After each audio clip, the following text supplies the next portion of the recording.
There seems to be an awful lot of sad stories in the news today, and there are thousands missing.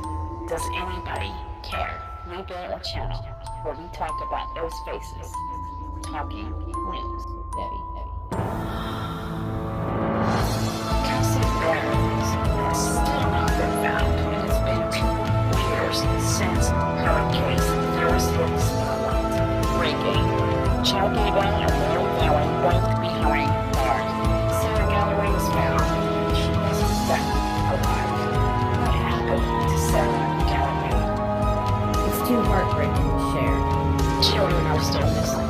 Children like Dorsey. You're in shame. You just got away with it. Welcome to Talking News. Hello everyone. My name is Debbie. We use big stories to push little faces. Hello everyone, welcome to Chasing the Murderer, Talking News. And I want to say, guys, if you enjoy watching these videos and you would like to see more, make sure that you hit the subscribe and the like buttons and leave a comment just to say hi.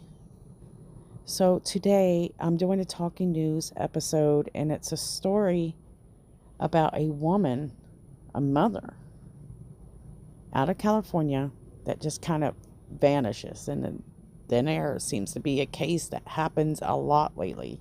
Heidi Planck, 39, was last seen October 17th, 2021 in the 7800 block of Gardendale Street in Downey, Los Angeles County. The LAPD actually just released some security footage. It shows Heidi leaving her home with her dog before she goes to her son's football game. She arrives at the football game, and there, along with her, is her ex-husband, Jim Wayne, and they share 50-50 custody of their son.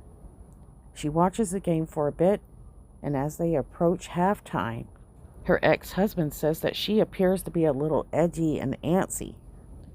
Quote, "She was a little bit antsy, yes. I don't know why. All I know is that was the last time I saw her or talked to her," end quote. What's strange is after the football game, we don't really know much of what's really going on. But over the next few days, people say that they're not getting any text and they're not able to get in contact with Heidi by phone. And even stranger, there are no text or phone calls to her son. Heidi's ex-husband, Jim, says this is extremely unusual for Heidi. Heidi's son goes to school on October 20th. And his father, Jim, assures him that his mother would be there to pick him up at school. This is her next scheduled day to have him. But later on, Heidi never shows up to pick up her son. Jim had talked to Dateline, and he said it's at that point that he knew something was extremely wrong. It's at that point that Jim files a missing persons report with the LAPD, and detectives perform a wellness check at her home. Once the investigators get inside the home, they say that the home is in pristine condition.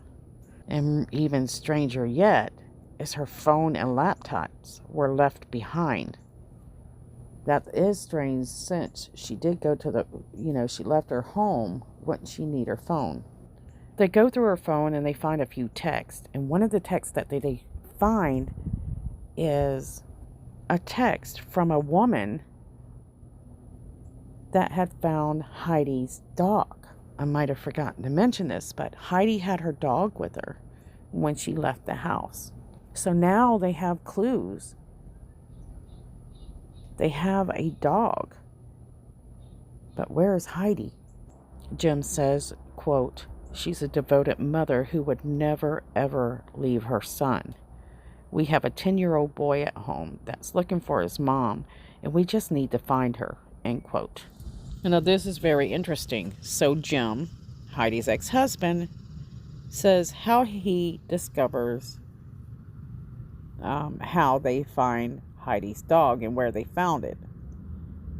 So it's about 3 hours after Heidi was last seen, okay? The cops are putting together this timeline. On the 28th story of an apartment building in downtown Los Angeles, a lady runs across Heidi's dog alone. She says that the dog was chipped. She was able to get her phone number that way. So she texted her. Not only did this dog make it to the 28th floor, according to Jim, he told Dateline that the security to get access to each floor in that building is very extensive. He doesn't know how the dog got into the building, much less up to the 28th floor. He doesn't even understand why Heidi might have been at that building. So there's a lot he doesn't know about Heidi. And at this point, it's been several weeks and no one has heard anything from Heidi. She's not showed up to see her son, and this is out of character, according to Jim. According to a news article, friends and families are worried that they do believe it's foul play, but they do agree that there's some very unusual circumstances surrounding Heidi's disappearance.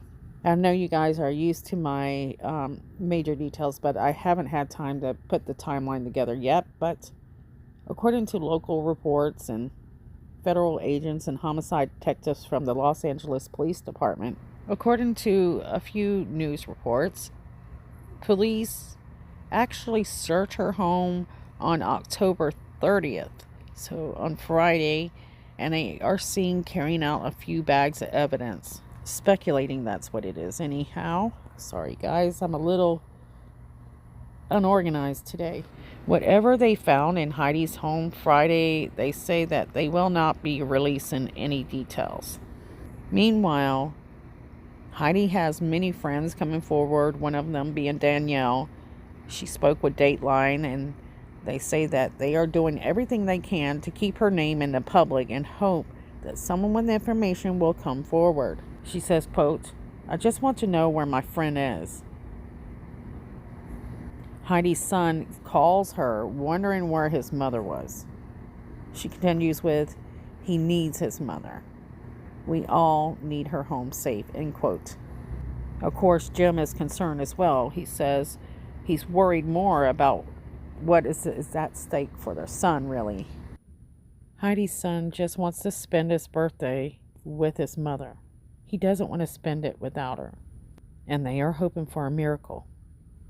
Heidi is described as being 5'3", weighs about 120 pounds. She has blonde hair and blue eyes. She was last seen wearing jeans, a gray sweater, driving a 2017 gray Ranger Rover with California's license plate U840X0. It's very interesting that they were able to locate the dog in the 28th floor, mind you, in some downtown apartments that they don't know why she would be there. They haven't located her car. So why would this dog be running free, unharmed, and Heidi be missing? So if there is foul play involved, somebody has a soft heart for an animal. Soft heart makes you wonder what really happened, what's going on here. Is this person, was it on purpose? Was it something that escalated? What is really going on with this? It's really strange.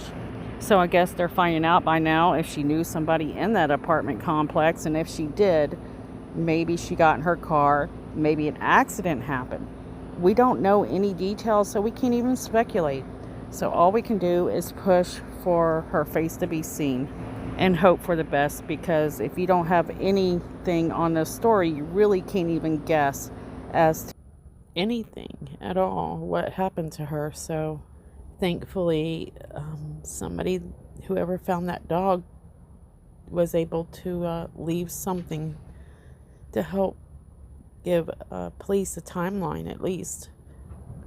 So many ladies going missing, and guys, you can't, women, just do not go to people's houses, make them come and alert people, you know, this is what you're doing, this is who you're with. At least an area of where you're supposed to be and what time you're supposed to be back. just be careful out there, ladies. It's a scary world because you just can't read these people and trust your reading of whether they're good or bad. I have a few more stories that I've been working on. I'll hopefully get those out. So many ladies need help, but I'm only one person. Don't forget about Jasmine Robinson. Check out her video, guys. Okay, guys, I have to go now, but don't forget to subscribe and like. Love you guys. See you guys soon.